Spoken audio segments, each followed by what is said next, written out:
Seburuk-buruknya menurut saya bencana Sumatera ini akan butuh satu orang yang mungkin intens sekali menyampaikan data, update Setiap saat. setiap saat. Yang harus dibangun oleh pemerintah yang pertama kali seharusnya adalah membangun kenyamanan dan kepastian terutama bagi masyarakat terdampak.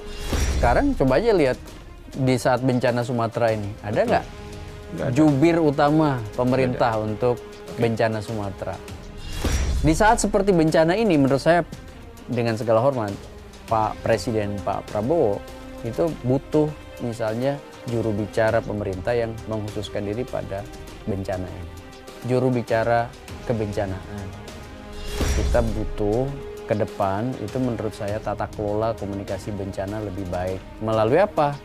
Satu, disusunnya protokol komunikasi bencana.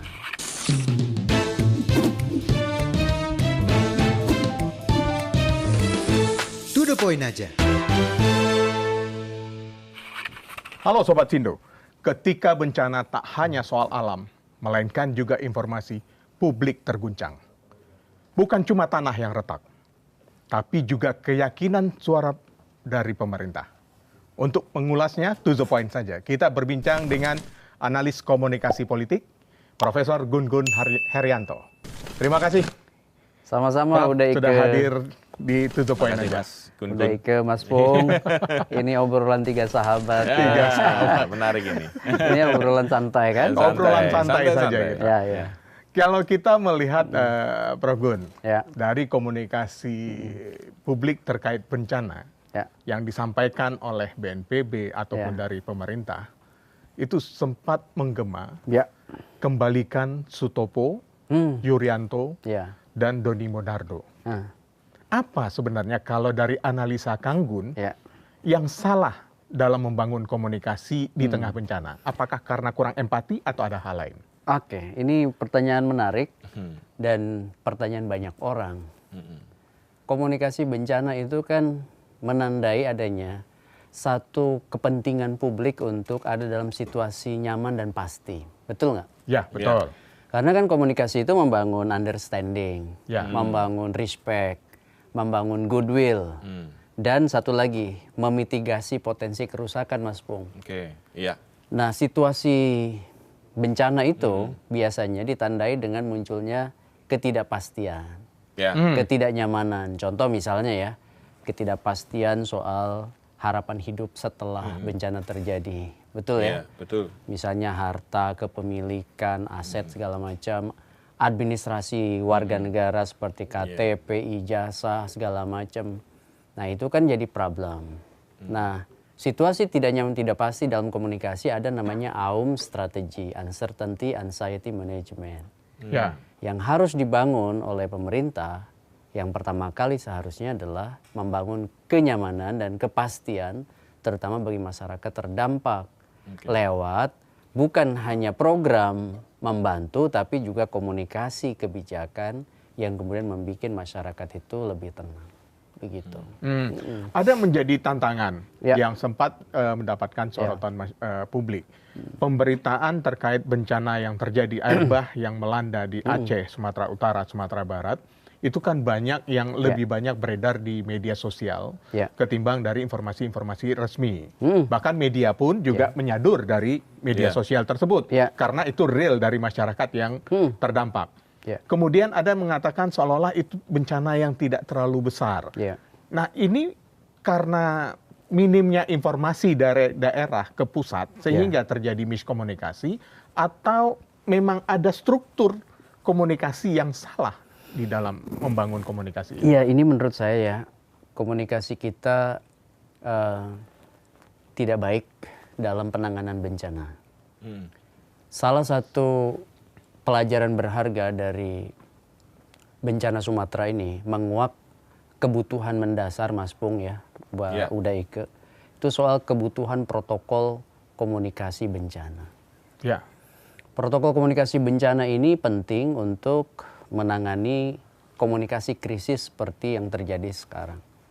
Nah tadi misalnya kalau Mas Pung perhatikan, udah Ike perhatikan, komunikasi kita ini kan lebih banyak sebenarnya bersifat sekarang many to many communications, dari banyak ke banyak orang melalui sosial media, betul kan? Ya, betul. Bahkan mungkin kecepatan media mainstream itu kalah oleh dengan media keberadaan media Iya, sosial. betul. Tautan, kemudian sharing dari macam-macam sumber yang belum tentu kredibel. Iya. Nah, pada saat situasi bencana terjadi, harusnya memang jauh-jauh hari pemerintah itu harus punya yang namanya protokol komunikasi bencana. Ada 12 item biasanya dalam protokol. Antara lain aja ya. Iya, iya. Saya spill sedikit. Iya, iya, iya. Misalnya narasi. Kemudian peran informasi, siapa yang harus jadi spokesperson. Ya, Iya. mungkin tadi di pembuka kan ide Pak Uda Ike sebut beberapa sosok jubir bencana ya. Yang di masa lalu cukup performa komunikatifnya bagus. Itu soal information role, soal do and don't misalnya. Apa yang boleh dan tidak boleh disampaikan pada saat press conference atau pada saat memberi pernyataan publik. Kemudian item lain dari standar protokol komunikasi itu misalnya ada bicara soal audiensnya siapa.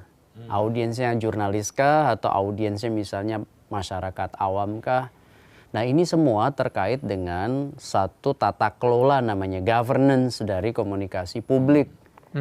Karena kalau tanpa itu maka ya akan terjadi blunder-blunder dari mereka yang mewakili komunikasi pemerintah. Bagaimana seorang spokesperson itu dalam membangun narasi kepada audiens? Kalau tadi Prof. Gun membedakan antara apakah media kah atau memang publik yang tersendiri. Kalau disampaikan di dalam bentuk press conference yang dihadiri oleh media, tapi itu kan tersiar langsung ke masyarakat. Apakah narasinya harus dibedakan atau memang punya standar khusus? Punya pasti standarisasi ya, kayak selain tentu aspek news value, ya harus ada kehati-hatian namanya itu CPM, Communication of Privacy Management. Jadi manajemen privasi komunikasi, mana yang boleh dibuka ke publik, mana yang tidak boleh dibuka. Contoh misalnya angka yang belum pasti, itu nggak boleh dibuka dulu. Tapi kalau sudah pasti, baru diumumkan ke publik. Ini soal CPM. Contoh lain adalah soal misalnya kebijakan apa yang diambil presiden. Kecepatan dan ketepatan dalam press conference membuka data itu juga jadi penting. Bukan cepat, misalnya listrik akan nyala 97%, tapi ketepatannya nggak ada misalnya. Atau misalnya mau menaikkan bantuan gitu di kabupaten dan provinsi. Nah ini harus ditunjang juga dengan konsistensi atas data. Nah spokesperson itu harus memverifikasi apa yang dimau presiden dengan kesiapan konsistensi di lapangan. Nah baru kemudian ada niat baik pemerintah untuk menyampaikan dengan data-data yang terukur dan dia tidak boleh asbun gitu. Karena begini Mas Pung, pernyataan presiden itu punya karakter pertama itu harus official, resmi. Betul. Kemudian yang kedua autoritatif. Dia harus memiliki representasi kewenangan dari seorang presiden. Otoritas itu kan otoritas presiden yang beda dengan masyarakat biasa. Nah, yang ketiga itu karakter presidential communications itu adalah direktif, dia memberi arahan. Jadi official, otoritatif, direktif. Direktif itu dia dari makro, meso, mikronya harus clear. Contoh misalnya, mau penanganan bencana Sumatera melibatkan 3 provinsi. Nah, ratas kayak kemarin itu kan bagus tuh, sebagai bentuk komunikasi.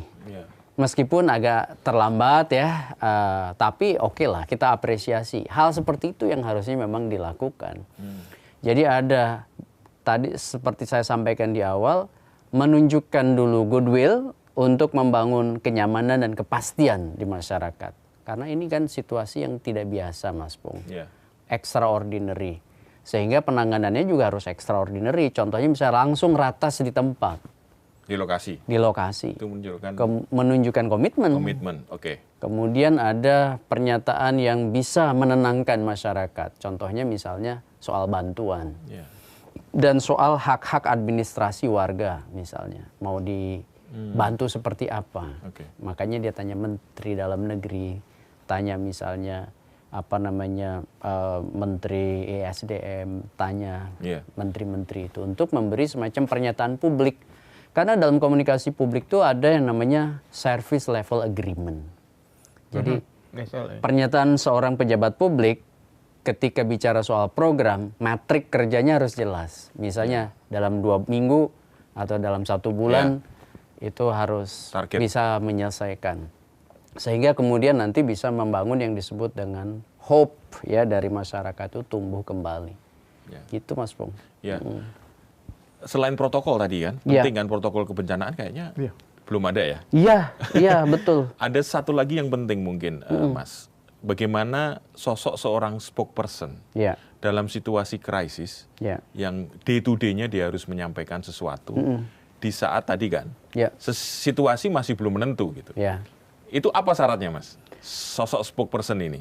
Ya. Ketika situasi masih simpang siur gitu ya. Itu ada namanya FCR. Apa itu, Standarnya itu FCR itu F-nya itu finding, C-nya itu conclusion, R-nya itu recommendations. Oke. Jadi seorang spokesperson Oke. harus basisnya adalah data, namanya finding, penemuan-penemuan. Oke. Dia ngumpulin data dulu. Oke. Ya tentu ngumpulin data karena waktunya Mepet. bukan mepet aja Mas, tapi Oke. juga sensitif. Oke. Maka dia harus benar-benar cek, double check. Oke. Kemudian setelah ada penemuan-penemuan data, baru namanya konklusi, penyimpulan-penyimpulan. Misalnya menyimpulkan ini layak publish, ini tidak layak publish. Oh ini layak kemudian verifikasi lebih banyak lagi atau lebih mendalam lagi atau bisa langsung disampaikan ke publik. Nah yang ketiga itu namanya rekomendasi. Rekomendasi untuk siapa ya? Untuk para pihak yang menjadi policy maker seperti presiden atau misalnya dengan menteri terkait dalam konteks penanganan bencana. Oke. Jadi FCR itu seorang jubir harus punya skill itu. Oke. Kenapa? Karena kalau enggak ya asal akhirnya bukan selera institusi. Tapi selera pribadi. Tapi selera pribadi. Nah ini kan yang banyak. Di tengah gimmick-gimmick yang luar Iya, biasa. betul. Yang blunder-blunder. Karena yang bahaya itu Mas. Tapi gini Mas, salah satu yang terpenting adalah kepercayaan publik terhadap sosok itu yang dipilih menjadi spokesperson. Karena kalau salah nunjuk orang, itu blundernya berkali-kali. Dan itu terjadi. Persis. Kira-kira ini membayangkan ya ketika situasi yang crowded begitu, kira-kira siapa nih yang sosok yang kira-kira harus tampil? Misalnya kalau kami pasti akan menunjuk ke kepala BNPB Iya. sebagai orang yang secara ketentuan Dan aturan dia yang kewenangannya. bertanggung jawab gitu. Nah ini menurut saya begini Mas Pung ya. Ya, Karena kerja komunikasi ini kan ada di beberapa lembaga oke. yang harusnya mengorkestrasi. Ya Iya, itu betul. persis. Seperti misalnya ada di Komdiji, kan ada Dirjen KPM, iya kan, komunikasi publik dan media. Oke. Kemudian Kemudian ada ada Bakom. Bakom, pemerintah atau BKP. Ya, Kemudian ada KSP. ya, Kemudian ada jubir-jubir menteri Iya. yang jadi leading sektor penanganan bencana, Iya. termasuk BNPB juga kan gitu. ya. Nah ini menurut saya harus ada orang yang ditunjuk sebagai leader, namanya role of information. Jadi peran informasinya harus ada leadernya juga. Iya. Nah ini yang menurut saya kemarin itu tidak dilakukan. Siapa sih sebenarnya juru bicara utama Resminya. dalam penanganan bencana Sumatera? Kan bisa ad hoc. Iya, iya, Jadi iya. pemerintah, entah itu melalui presiden, entah itu melalui misalnya gugus tugas penanganan bencana, menunjuk siapa yang jadi juru bicara kebencanaan Sumatera ini. Contoh ya Mas Pung. Ya. Iya. Kan kita punya Undang-Undang Nomor 24 tahun 2007 soal penanggulangan bencana. Iya. Nah, di situ kan ada banyak kategori. Salah satunya kan bencana nasional. Iya. Publik kan bertanya, Kenapa sih Tidak bencana ditetapkan Sumatera bencana. tidak Ya, dijadikan ya, bencana betul. nasional? Nah, ini kan butuh penjelasan, Ya. Mas. Sekarang siapa yang menjawab itu gitu. Sementara semua di awal-awal bencana terjadi banyak menteri yang justru memoles citranya sendiri Yes. gitu. Ya. Kan begini Mas Pung, yang namanya pejabat selevel menteri, yang dibutuhkan itu kebijakan, bukan bantuan yang sifatnya parsial. Iya. Betul kan? Nggak perlu Iya. harus Ya, turun ke kalau lapangan. volunteer bisa parsial. Ya. Donasi 10M itu udah besar. Ya. Iya. Karena sifatnya volunteer, orang Iya. bagi Betul. ngumpulin dana dari pribadi-pribadi. Kan kalau negara dalam konteks ini adalah pemerintah bisa membantu besar, triliunan bahkan, karena kan memang mendapatkan pajak dari masyarakat. Iya. Jadi pernyataan seperti anggota DPR yang membandingkan antara bantuan pemerintah dengan bantuan volunteer Volunteer yang 10 citizen, miliar, tipaling warga gitu. negara, itu menurut saya Iya, aneh. bukan hanya aneh tapi gagal dari sisi logika berpikir. Iya. Ini gagal dari sisi logika berpikir. Kenapa? Membandingkan dua hal yang tidak apple to apple. Negara dalam konteks pemerintah itu punya tanggung jawab institusional untuk melindungi warga negara. Dan salah satunya adalah pada saat bencana.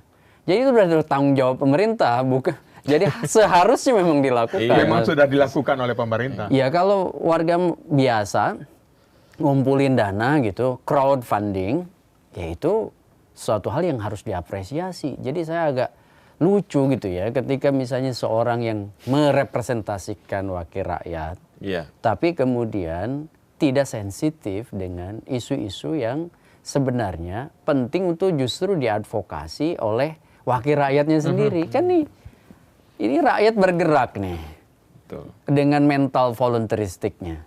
Nah, wakil rakyat harusnya membackup itu. Oke, diperkuat lagi kepedulian, kemudian jejaring, kerelawanan, kan harusnya mengapresiasi. Mengapresiasi, betul. Bukan kemudian mendowngrade, apalagi kill the messenger gitu.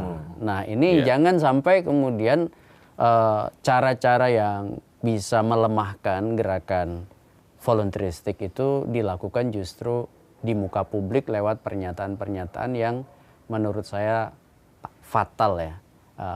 Ini harus ada koreksi dari banyak pihak. Kan kita belajar dari demonstrasi Agustus. Betul. Pernyataan itu bisa bukan hanya melukai, tapi bisa menggerakkan orang untuk bergerak pada satu titik, memberikan resistensi. Nah ini Mas Bung, dan saya sebenarnya mengingatkan banyak orang, termasuk mereka yang kemudian ada di spotlight. Kan ada di spotlight pemberitaan media ini butuh juga yang disebut manajemen privasi komunikasi. Situasi tidak nyaman, situasi tidak pasti, butuh justru berbarengan untuk kerja membantu, menginisiasi politik kerelawanan, dana yang kemudian dikumpulkan, crowdfunding untuk kemudian membantu mereka yang terdampak. Gitu. Tapi para pejabat publik ini sepertinya kok gagal belajar dari kejadian Agustus lalu ya. Iya. Bahwa termasuk di Pati itu ya. Omongan pejabat publik itu kan dicatat gitu ya oleh publik meskipun mereka menganggap mereka punya otoritatif sehingga saya akan tidak punya dampak. Tapi Agustus membuktikan bahwa dampaknya luar biasa. Tapi kejadian itu berulang ketika di bencana Sumatera gitu. Mereka itu seolah-olah ingin tampil cepat tapi selalu keliru gitu. Gimana nih? Ya ini yang kita sebut sebagai pleonasm ya atau pleonasme. Jadi ada pernyataan itu yang punya potensi memiliki kemubaziran. Mubazir dalam arti kan tidak kemudian berdampak, bahkan kecenderungannya itu punya masalah.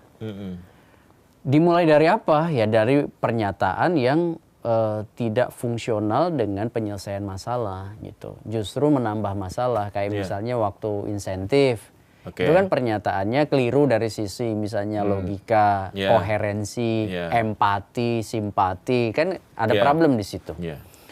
Sekarang bencana, bayangin aja 900-an sekian orang meninggal menurut Yeah. data ya Yeah. kan? BNPB. 900 lebih. Kemudian ada 300 sekian Yang orang hilang. yang hilang. Ya. Ini bukan jumlah sedikit Mas Betul. Pung, Udaike. Ini jumlah banyak dan dampaknya bukan hanya pada saat kejadian dan beberapa hari setelah kejadian. Mungkin tahun-tahun ke depan orang yang tadinya misalnya punya aset menjadi tidak punya aset. Sawah, ladang, rumah, ya kan yang mungkin sudah hilang semua. Dan ini proses ini menurut saya perlu bukan hanya kehati-hatian tapi juga empati di muka publik, terlebih di front stage ya, di panggung depan. Jangankan di front stage, di backstage saja harusnya kemudian cara berbeda atau pendekatan berbeda yang dilakukan. Nah, dalam komunikasi itu ada namanya disonansi kognitif. Jadi keberbedaan antara apa yang dipikirkan dengan yang dirasakan. Kalau kemudian ada perbedaan apa yang dipikirkan dengan yang dirasakan, itu biasanya muncul bukan hanya semata-mata ketidakpastian dan ketidaknyamanan, tapi kadang-kadang sulit mengendalikan emosi gitu. Nah, makanya orang-orang yang kemudian misalnya ada muncul ketidakpastian dan ketidaknyamanan dirasakan oleh mereka, ekspresi-ekspresinya kadang-kadang kan tidak terprediksi. Ingat Agustus kan kemarin? Ya, bagaimana misalnya gelombang massa itu sudah melewati 3 tahap. Stage of brainstorming, ada perbincangan di sosial media. Ke stage of consolidation, ada pro kontra. Kemudian muncul aksi. Dan aksinya itu besar. Ya. Itu pernah terjadi misalnya di Mesir ketika Hosni Mubarak kan. Wael Ghanim, we are Al-Khalid Said. Itu juga sampai bisa meruntuhkan rejim kekuasaan gitu. Pun demikian terjadi menurut saya di kasus-kasus lain di Indonesia. Mungkin dulu ingat Prita Mulyasari. Iya, betul. Bagaimana gelombang perbincangan itu bisa jadi kekuatan. Nah, makanya hati-hati dengan pernyataan. Ya, menurut saya kita harus belajar namanya penanganan komunikasi, terutama komunikasi krisis gitu. Dalam penanganan komunikasi krisis, terutama kita lihat dalam kasus bencana ini, Kang Gut. Kan selalu orang pengen tampil cepat. Ya. Mana yang lebih utama dalam penyampaian atau dalam komunikasi, manajemen komunikasi bencana ini, kecepatan atau akurasi? Kecepatan dan akurasi itu tidak harus kemudian saling menegasikan, tapi harus komplementer. Jadi pernyataan cepat dengan verifikasi untuk menjadi akurat itu memang satu kebutuhan dari komunikasi publik modern.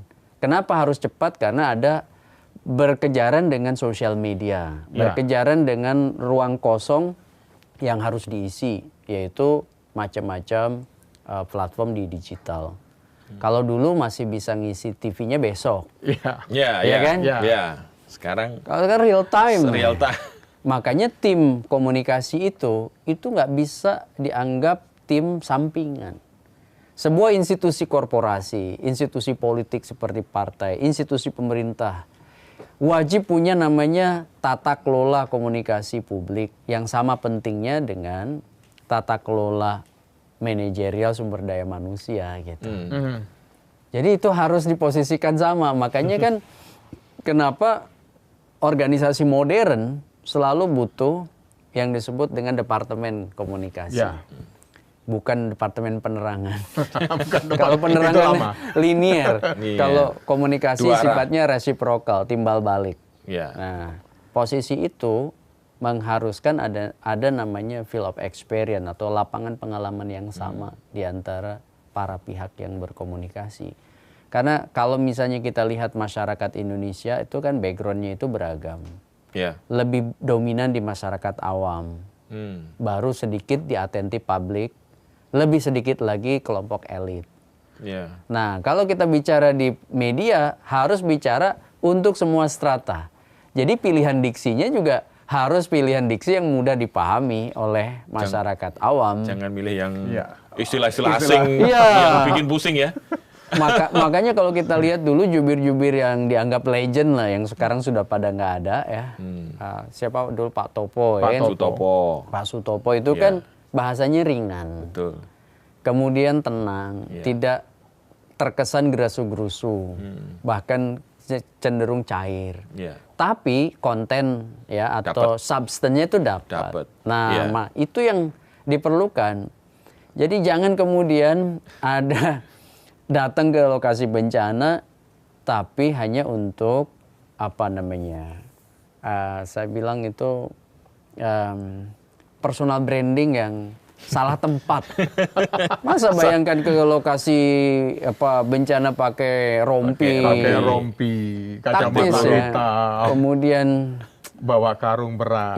ya itu kan yang diperlukan dari seorang menteri itu kebijakan sekali, komitmen kebijakan, bukan manggul beras gitu, atau misalnya bersihin Rumah warga. Lumpur.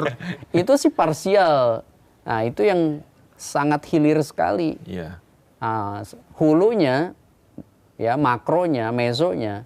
Makronya kebijakan, mesonya itu implementasi kebijakan yang menyentuh leading sektor prioritas. Kayak misalnya prioritas sekarang apa, bahan makanan. Ya. Iya. Apa kebijakan yang bisa diambil oleh menteri itu? Atau misalnya jangka panjang, bagaimana mengkoordinasikan supaya warga itu hak-hak administrasinya itu bisa ada solusi. Kemudian misalnya bagaimana mereka yang kehilangan pekerjaan itu bisa tertampung.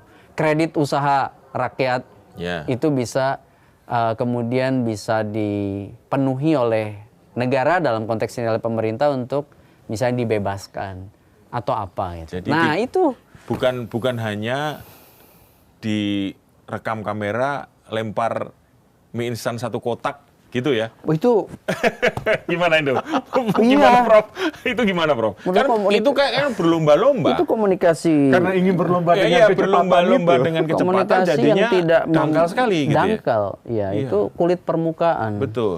Ya lempar makanan Dari atas kemudian helikopter. bersihkan Iya. lantai, bawa Iya, beras. Itu gimmick, akan dikesankan gimmick meskipun bisa jadi Betul. ya niatnya mungkin Iya. positif. Iya. Tapi kita kan bicara dalam konteks posisinya sebagai pejabat publik. Iya. Nah, sebagai pejabat publik, apalagi punya kewenangan sebagai gubernur, Iya. punya kewenangan sebagai menteri, punya kewenangan sebagai anggota DPR, yang dibutuhkan itu adalah kewenangan mereka dipakai Di saat- untuk mengeksekusi Betul. apa yang kemudian secara signifikan bisa berdampak signifikan. Nah, ini agak nyerempet ke politik sedikit, Prof. Iya. Apakah dengan faktor kecepatan tadi akhirnya memunculkan, ya saya harus bergerak cepat untuk mencapai APS, asal pimpinan senang? Nah, itu yang kalau misalnya cepat tapi kemudian tidak dibarengi dengan akurat dan sensitivitas, termasuk sensitivitas retoris lah ya. Ya. Yang kayak kemarin problem pernyataan publik anggota DPR itu kan sensitivitas retorisnya. Retorik, iya betul. Jadi kecenderungan malah masuk di posisi verbal aggressiveness. Kan si paling Aceh gitu Iya, atau iya, si iya. itu udah menyerang personal meskipun ada tidak menyebut nama, tapi orang tahu siapa Iya. yang dituju gitu. Iya. Nah, kenapa sih harus membuka konflik di situ gitu? Itu menurut saya tidak strategis dan tidak membangun empati bahwa ini problem bersama. Iya. Yang harus disampaikan kan harusnya nih, ya apresiasi untuk teman-teman yang bergerak ke Aceh, ke Betul. Sumatera Utara. Kemudian ya mari kita bekerja sama. Ya, itu. Apa yang bisa dilakukan oleh teman-teman kita dukung lewat peran-peran kami di DPR. Kan begitu kan? Iya. Betul. Mestinya begitu. Kemudian juga kami tentu akan bekerja sama dengan Komdiji, bekerja sama dengan pemerintah untuk apa yang bisa kami lakukan sebagai wakil rakyat. Terutama misalnya di situasi bencana ini. Kan begitu? Iya, mestinya begitu. Saya tertarik tentang gimmick nih. Iya. Jadi ini kaitannya dengan kenapa sekarang publik atau warganet lah ya, itu lebih percaya kepada non pemerintah ketika misalnya contoh yang menggalang dana atau ke sana menitipkan kepercayaan itu kepada influencer lah atau opinion leader atau siapapun tokoh yang non government. Apakah karena memang selama ini mereka sudah tidak percaya dengan gimmick yang tadi? Karena selama ini gimmick yang lalu kan cukup efektif ya mempengaruhi orang. Nah, ini gimana, Mas? Mas Pung, saya tuh sekali lagi tidak dalam konteks ingin membuat semacam pembedaan ini aktor pemerintah dan aktor non pemerintah, termasuk perorangan. Jikapun ada ketidakpercayaan, ya kita asumsikan saja ketidakpercayaan itu karena oknum-oknum di barisan representasi pemerintah yang mungkin tidak membangun tata kelola komunikasi tepat guna tepat sasaran. Seperti misalnya, kan bayangin aja di awal itu situasi kan bergerak cepat sekali. Dan ketika bergerak cepat seperti itu, udah satu yang harus dilakukan sebenarnya kan tetap aja data. Nah, banyak yang melompat, bukan dimulai dari data evidence base, tapi dimulai dari selera individu. Nah, kalau kebiasaan kayak gitu itu kan kebiasaan elektoral pada saat masa pemilu. Iya kan? Dianggap masih seperti pemilu. Nah, itu dia. Padahal ini situasinya jauh berbeda. Mata telinga orang itu posisinya mengharapkan ada role model kepedulian yang bukan lahir dari gimmick, tapi kepedulian yang lahir dari nasib bangsa yang kemudian sedang bermasalah ya dengan bencana itu, dan di mana orang-orang terdampak. Artinya kan empati, Mas. Empati. Emotional appeal yang dibangun, sekaligus juga ada satu komunikasi yang sifatnya itu melampaui formalisme, kerja-kerja membangun personal branding. Formalisme kerja-kerja personal branding. Ya untuk apa sih pakai rompi di takdis, untuk apa juga manggul beras gitu, untuk apa? Ini dengan segala hormat ya. Sekali lagi kita tidak pernah tahu apa yang diniatkan, tapi dari sisi tampilan komunikasi di panggung depan itu satu penampilan yang buruk gitu. Betul. Ini kita harus to the point kan? To the point. Satu penampilan yang menurut saya bisa melahirkan interpretasi berbeda di publik. Wajar kalau tidak percaya. Nah, kalau tadi Mas Pung tanya, apakah respon publik menunjukkan ketidakpercayaan pada aktor pemerintah? Ya memang tidak bisa digeneralisir. Meskipun survei-survei selalu menunjukkan bahwa kepercayaan pada partai, kepercayaan pada pemerintah. Itu tidak tinggi gitu ya. Nah, makanya kemudian kita butuh ke depan itu menurut saya tata kelola komunikasi bencana lebih baik. Melalui apa? Satu, disusunnya protokol komunikasi bencana. Yang di dalamnya menyangkut komunikasi krisis. Karena Indonesia ini kan rentan terjadi bencana kan. Mungkin tsunami, mungkin longsor, mungkin juga bencana alam yang tahunan di penghujung seperti kayak gini. Dulu kan Desember juga tsunami kan, Desember pada saat ada apa namanya itu. Ya, kita melihat ada bencana seperti tsunami 2004, kemudian ada Wasior, banjir bandang di Wasior, Papua. Itu kan juga sekitar Desember juga. Letusan gunung. Ya, letusan gunung. Karena kita berada di cincin kan, api. Ya. Nah, hal-hal seperti ini kan udah pasti membutuhkan namanya penyusunan protokol komunikasi bencana yang anytime bisa terjadi. Ya, harus ada. Nah, termasuk juga menurut saya Presiden harus punya juru bicara kebencanaan. Harus punya juru bicara kebencanaan. Khusus ya? Nah, khusus. Iya. Meskipun sudah ada ingat lembaga dulu, BNPB. Pak SBY kan dulu punya jubir bidang politik dalam negeri, jubir bidang politik luar negeri. Kemudian jubir kebencanaan, karena tahu bahwa Indonesia ini rentan sekali itu. Jadi itu yang disebut information role. Jadi sekarang jubirnya pemerintah yang official, termasuk juga mewakili pernyataan-pernyataan presiden, itu siapa? Kalau jubir kementerian-kementerian sudah ada. Sudah kan? ada. Nah, orkestrasi di tingkat pusat itu siapa? Apakah BKP? Apakah Komdiji? Apakah kemudian KSP? Itu harus definitif dulu nih. Harus jelas ya. Iya, karena kan lintas sektoral ini egonya tinggi. Ya. Kementerian X dan Kementerian Y belum tentu bisa duduk bareng. Betul. Harus ada yang bottleneck-nya. Kalau dulu kan ada deputi bidang komunikasi politik untuk mengatasi bottleneck di antara kementerian-kementerian. Nah, ada yang melekat dengan presiden, stafsus presiden bidang X, misal bidang politik dalam negeri yang sekaligus merepresentasikan sebagai jubir. Jangan jubir itu tenaga ahli. Beda ya. Iya, itu kan. Jadi stafsus presiden bidang misalnya politik dalam negeri, stafsus presiden bidang politik luar negeri itu melekat dengan presiden. Kalau bisa selalu setiap pagi itu dapat satu momentum bersama dengan presiden. Jadi tahu persis. Sekarang ini kan dimainkan oleh Mensesnek. Iya, betul. Iya kan? Iya. Mas Pras, Pak Pras, kemudian dimainkan misalnya dengan sekarang mulai KSP ikutan gitu. KSP ikutan. Nah, sehingga teman-teman media juga kan lebih clear siapa sih yang akan diundang mewakili spokesperson pemerintah. Jangan sampai kemudian semua orang bisa bicara. Itu akan bahaya. Bahaya. Karena bisa melahirkan paradoks komunikasi. Atau bertentangan satu sama lain malah. Satu sama lain saling Artinya bertentangan. dengan menghadirkan tenaga ahli sebagai narasumber yang hadir di media, itu juga sebuah kesalahan ya? Menurut saya levelnya itu kalau untuk mewakili presiden, itu stafsus presiden bidang apa gitu. Jadi yang melekat.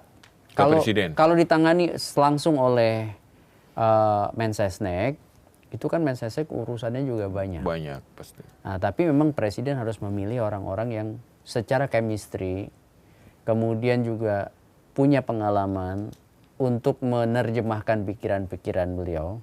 Seperti dulu era Pak SBY kan, orang-orang itu bisa morning briefing. Gitu.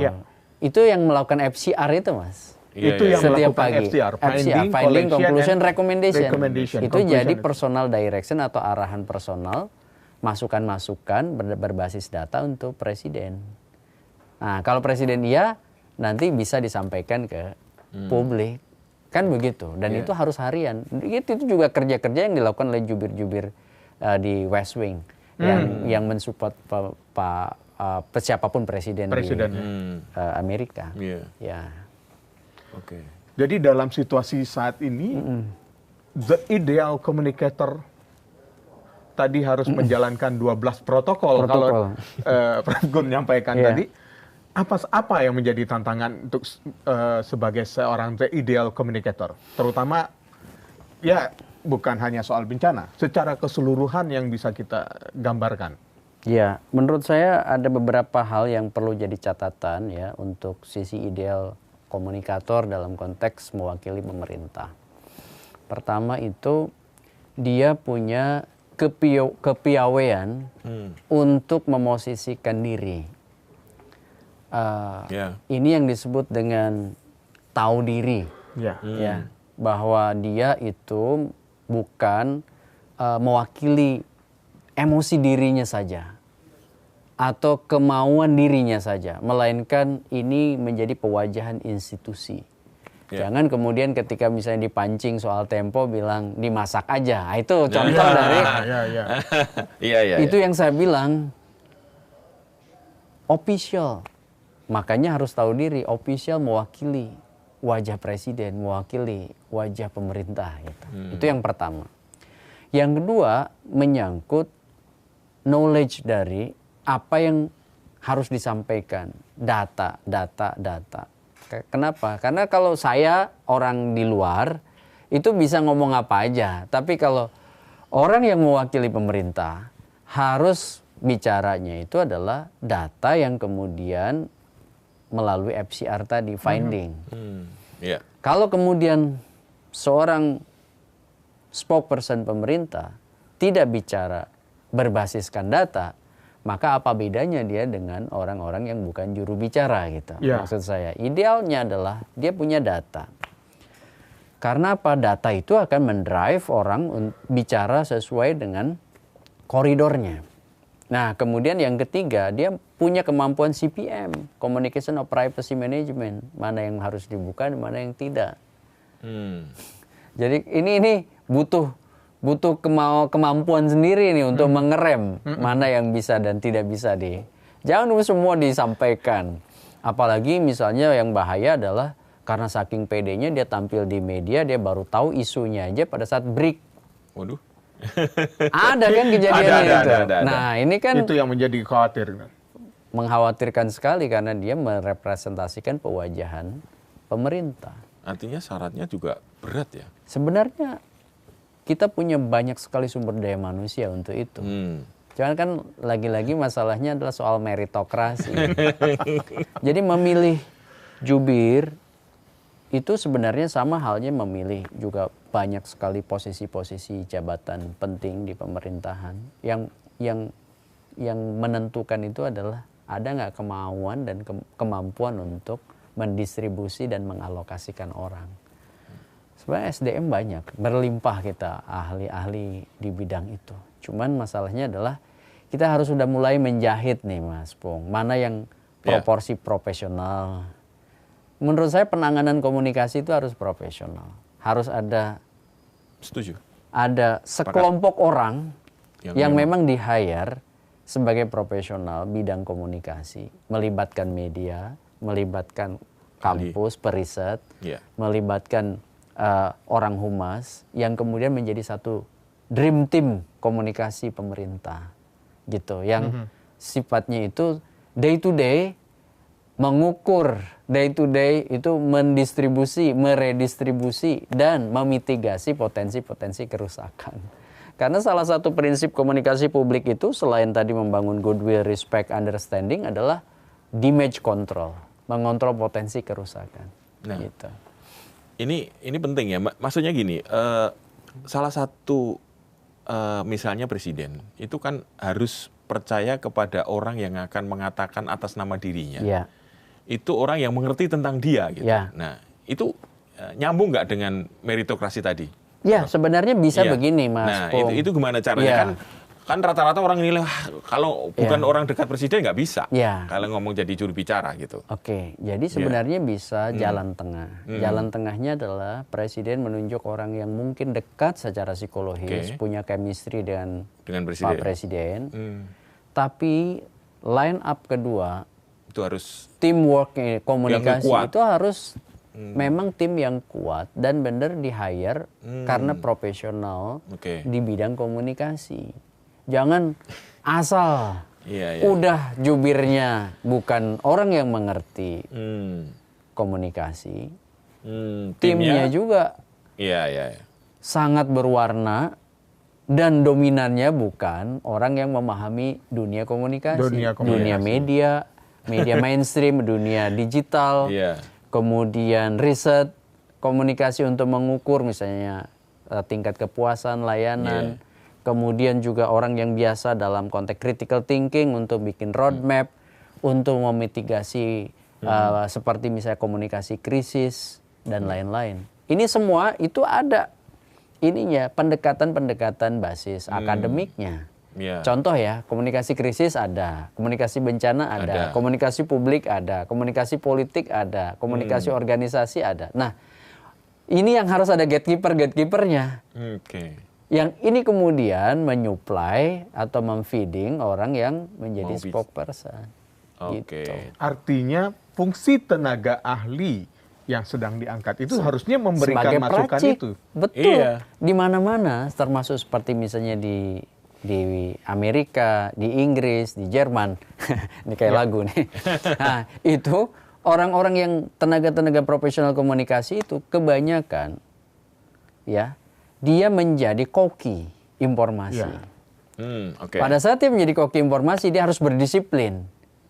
Jadi ada penyaji, ada koki. Nah, orang-orang yang berdisiplin sebagai koki ini, itu jangan kemudian ingin ambil peran sebagai penyaji. Biarkan penyaji itu mendapatkan ruang. Tapi ruang yang kemudian menjadi tempat dia untuk mendiseminasikan Yeah. kontennya, diolah, diracik oleh koki tadi. oleh orang-orang yang Yang berdisiplin profesional. sebagai Oke. profesional. Dia harus bekerja bahkan dalam senyap untuk kemudian memberi input, memberi rekomendasi, memberi semacam telaahan. Nah, ini menurut saya makanya kemudian kalau ada satu juru bicara dengan timnya ini jangan asal karena kedekatan. Nah, oke. Kan kadang bawa rombongan nih untuk menjadi timnya. Itu yang menurut saya agak keliru. Nah, mungkin Prof. Gun bisa koreksi saya nih. Ya. Kalau saya membayangkan tidak ada orkestrasinya, itu karena terlalu banyak lembaga yang di bidang komunikasi. Kita punya Komdigi, Ya. kemudian punya Bakom, Ya. kemudian kita juga BKP ya, Badan Komunikasi Pemerintah. Kalau dulu PCO ya, Ya, sering PCO. disebut. Kemudian kita punya KSP. Sehingga memunculkan ego sektoral ingin tampil semua. Bahkan kadang-kadang kalau sekarang malah ada kita bisa melihat jangan dulu dari sini nggak boleh, sini nggak boleh, semua akhirnya tidak ada yang muncul mewakili pemerintah. Kan itu sering dialami oleh teman-teman media. Ya. Begitu mau membahas sesuatu tapi tidak ada perwakilan pemerintah karena semua diam. Tapi begitu ada isu yang cukup ramai di tengah masyarakat atau dalam situasi membuat gimmick yang menarik, semua pengen tampil. Ya. Apakah ini karena muncul seperti itu? Kalau asumsi saya karena terlalu banyak lembaga sehingga mandeklah komunikasi pemerintah kita. Konsepnya itu sebenarnya harusnya seperti piramida ya. Jadi jubir-jubir kementerian kan ada. Ya. Ini di dasar piramida. Ke tengah itu orkestrasinya dibangun oleh Komdigi. Di tengah ini. Ya. Di puncak itu baru jubir presiden. Jadi jubir presiden itu bukan jubir pemerintah dalam arti keseluruhan. Oke. Makanya dulu konsep PCO itu kan presidential communication. Communication Office. Jadi komunikasi presidensial berarti melekat pada sosok dan jabatan presiden. Bukan komunikasi pemerintah dalam arti Semuanya. luas. Nah, siapa yang harus mengorkestrasi narasi pemerintah dalam arti keseluruhan? Ini Komdigi harusnya. Kalau PCO itu presiden yang sekarang mungkin jadi berubah juga Jadi badan Bakom. Ya, BKP itu Nah, Bakom. Komdigi dengan mungkin Bakom sekarang bisa overlap tuh. Ya. Ya. Nah, itu barulah kementerian-kementerian dengan jubir-jubirnya itu mendiseminasikan lebih luas lagi ke leading sektor masing-masing. Nah, itu yang menurut saya sebenarnya tidak harus saling ego sektoral. Yang bisa berpotensi melahirkan ego sektoral itu karena tidak ada roadmap. Ya. Nah, Artinya sekarang- kalau kita lihat sekarang, kita tidak memiliki roadmap komunikasi pemerintahan kita. Misalnya nih kita bikin roadmap komunikasi publik 2024-2045. Gitu. Ya, Kan begitu, melampaui periodisasi kekuasaan. Nggak apa-apa. Ini sebenarnya kita mau memosisikan komunikasi publik itu sama pentingnya dengan kebijakan atau enggak. Kan ada kebijakan, ada komunikasi publik tentang kebijakan. Ya. Ini dua-duanya penting nih. Ya. Bayangkan aja Mas Pung sebagai decision maker, kalau komunikasi kebijakannya buruk, ya orang bisa resisten, tidak paham, bahkan mungkin kebijakan itu tidak tersampaikan ke masyarakat luas. Stakeholder. Jadi sekarang stakeholder komunikasi itu harus dijadikan pemain utama juga di lapangan. Jangan cuma di pinggiran gitu. Memang masih begitu ya? Saya melihat masih Nuansanya begitu. masih Iya. jubir itu Iya. bukan sesuatu yang penting gitu ya? Sekarang coba aja lihat di saat bencana Sumatera ini, ada Betul. nggak Nggak ada. jubir utama pemerintah untuk bencana Sumatera? Itu artinya kan Memang belum dijadikan sesuatu yang penting? sesuatu yang utama dalam line up. Ya, ya. Kan seburuk-buruknya menurut saya bencana Sumatera ini akan butuh satu orang yang mungkin intens sekali menyampaikan data, update Setiap saat? setiap saat. Oke. Memang ada BNPB, tapi kan bukan orang yang punya spesialisasi komunikasi. Iya, betul. Gitu. Nah, di saat seperti bencana ini menurut saya dengan segala hormat Pak Presiden Pak Prabowo itu butuh misalnya juru bicara pemerintah yang mengkhususkan diri pada bencana ini. Juru bicara kebencanaan. Ya. Oke, kalau mau ad hoc pun nggak apa-apa. masalah. Misalnya juru bicara bencana Sumatera gitu. Ya. Sehingga Mas Pung jelas tuh. Iya, Atau udah Ike jelas siapa sih yang kalau misalnya untuk level nasional bicara bencana Sumatera ini yang bisa bicara. Kalau misalnya turun ke bawah ya nanti bisa di BNPB, bisa di kementerian, tapi tentu dengan model sinkronisasi data dan pernyataan lewat jubir kebencanaan Sumatera ini gitu. Iya itu karena ini kan akan panjang ya. Artinya selain penanggulangan korban, kemudian nanti juga sudah ditunjuk namanya tim rekonstruksi. Ya. Ini kan nggak dalam waktu singkat karena membangun kerusakan yang seperti itu. Iya. Kita kan butuh nanti publik pasti akan menaruh perhatian yang cukup intens di situ. Makanya Nanti akan ada pembangunan infrastruktur nah itu ulang, infrastruktur bagaimana ada rehabilitasi itu psikologis. kan betul. Nah ini butuh informasi itu terupdate terus. Nah makanya kemudian menurut saya salah satu kebutuhan utama dalam penanganan bencana itu adalah juru bicara kebencanaan. Ini urgent sekali dilakukan sekarang. Urgent. Oke. Kan Indonesia ini potensi untuk adanya bencana itu tinggi. Sangat tinggi. Ya. Bahkan, dan kita udah tahu kayak siklus-siklus kayak gini. Artinya memang sebenarnya kalau kemarin kita ngobrol sama ahli siapa Mas dari ITB ya. Ya. Artinya Armi Susandi. iya itu sebenarnya harus kebencanaan itu harus dimasukkan dalam roadmap di pembangunan kita. Persis. Makanya salah satu roadmap yang dibikin itu selain kebencanaannya adalah komunikasi kebencanaan. Betul. Salah turunannya komunikasi kebencanaan gitu ya. Namanya roadmap komunikasi bencana. Iya. Itu ada standarisasinya. Itu udah bukan hanya nasional tapi udah global ada. Ada roadmap komunikasi bencana. Salah satu di roadmap itu isinya adalah penanganan komunikasi krisis kebencanaan. Iya. Itu. Jadi semuanya harus ada ini ya, dibuat protokol yang jelas sehingga tidak ada kebingungan. Dulu inget nggak Mas Pung waktu ada COVID, awalnya pemerintah nggak bikin protokol. Iya. Tapi kemudian karena desakan seperti bincang-bincang kita kayaknya, kemudian akhirnya dibikin protokol COVID. Nah itu kan mulai tuh orang dulu pernyataan bisa berbeda-beda, tapi setelah ada protokol siapa yang menyampaikan, ya kan, kemudian penjelasannya itu bisa misalnya lewat tokoh-tokoh dulu, makanya dulu misalnya ada penyuntikan vaksin itu dimulai dari tokoh-tokoh berpengaruh, kemudian kemana itu namanya salah satu implementasi dari roadmap. Yang dibikinkan protokolnya gitu. Nah, kalau kita lihat ini sebenarnya ya ini memang roadmap itu sangat penting. Mungkin ada hal lain yang menurut Kang Gun yang perlu harus dilakukan selain roadmap ini terkait dengan komunikasi secara umum, termasuk komunikasi kebencanaan di Indonesia. Komunikasi secara umum kan gini, komunikasi itu kan asal katanya komunikasio, membuat sama kan. Artinya gimana dari yang berbeda itu jadi sama. Pemahamannya itu sama. Bukan kemudian justru berbeda. Nah, gimana cara ada pemahaman bersama? Menurut saya bukan hanya semata-mata pesan yang terucap atau verbal message.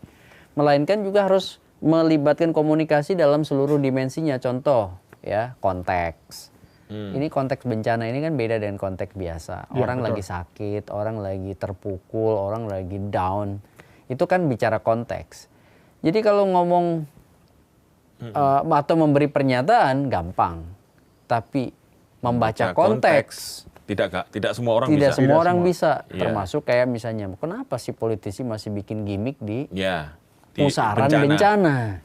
Itu artinya tidak paham konteks. Gitu. Kemudian selain bicara soal pesan verbal, konteks, ini juga yang paling penting lagi nih. Karena komunikasi itu melibatkan komunikan, audiens, maka pemahaman tentang audiens itu penting. jadi penting. Contoh ya, Mm-mm. ini audiensnya ini dengan masyarakat awam atau dengan media atau dengan misalnya kelompok kritis seperti NGO dan orang-orang kampus. Nah ini kan dalam komunikasi penting. Kalau saya bicara dengan ide dialektika dan Udaike dialektika biasa, beda pandangan biasa, iya kan? Ya. Tapi kita boleh berbeda pandangan, tapi kita tidak boleh menyerang pribadi kan gitu. Betul. Nah kayak anggota DPR ini kan menyerang pribadi gitu loh maksud betul. saya. Ini kan bukan hanya semata verbal message-nya, konteksnya, tapi komunikannya juga. Padahal itu dinyatakan di ruang persidangan DPR. Resmi. Bayangin, pada saat dialog dengan Komdiji kalau nggak salah. Iya, Komdiji. Betul, dengan Nah Komdiji. ini kan bicara soal komunikan. DPR-nya sendiri bicara pada saat di-live-kan oleh media. Iya. Iya. Kebayang dong. Berarti komunikannya itu kan halayak dalam arti luas. Bukan hanya orang yang Komdiji yang ada di rapat itu Dia saja. mungkin bicara di situ dengan Bu Mutia Hafidz, tapi pada saat pernyataan itu keluar, seluruh rakyat Indonesia tahu. Iya. Apalagi muncul potongan-potongan di sosial media yang belum tentu menggambarkan konteks utuhnya. Iya. Tapi pernyataan itu pernyataan yang beresiko karena pilihan diksi. Kan Iya. gitu kan? Iya. Iya. Mungkin niatnya baik supaya kemudian jangan selalu menyalahkan pemerintah karena pemerintah sudah berupaya hadir. Iya. Kan kira-kira begitu. Betul. Tapi bungkus atau baju bahasa yang kemudian disampaikan ke publik itu tidak menunjukkan empati. Kenapa harus kemudian misalnya menyatakan sok-sokan, ya kan? Kemudian baru bikin satu posko. Ah ini kan namanya, kan beliau bilang gitu, baru bangun satu posko sudah merasa bla bla bla. Ini namanya mendowngrade orang yang sudah melakukan sesuatu gitu. Ya ini bagi kita jadi bahan refleksi bahwa pernyataan verbal, konteks, memahami komunikan, dan itu pasti berpengaruh pada hal yang keempat soal dampak. Kan komunikasi soal who says what in which channel to whom. Betul. Iya kan? With what effect. Iya. Ini ada dampaknya yang kemudian bisa diterima oleh si komunikator.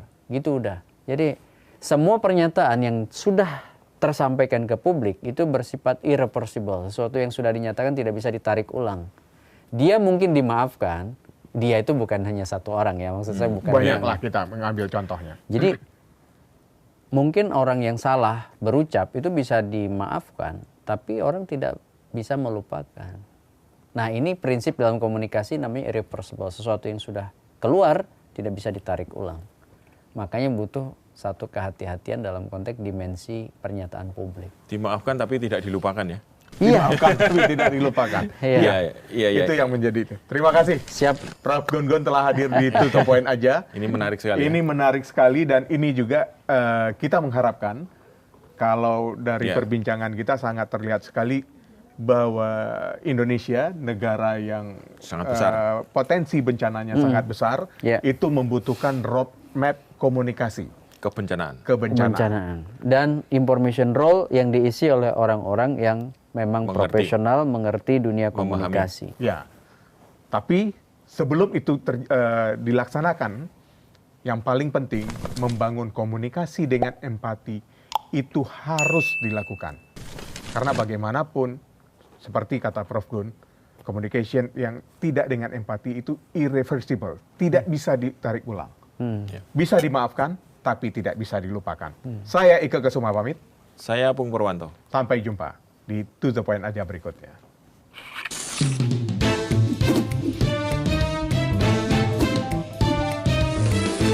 To The Point aja.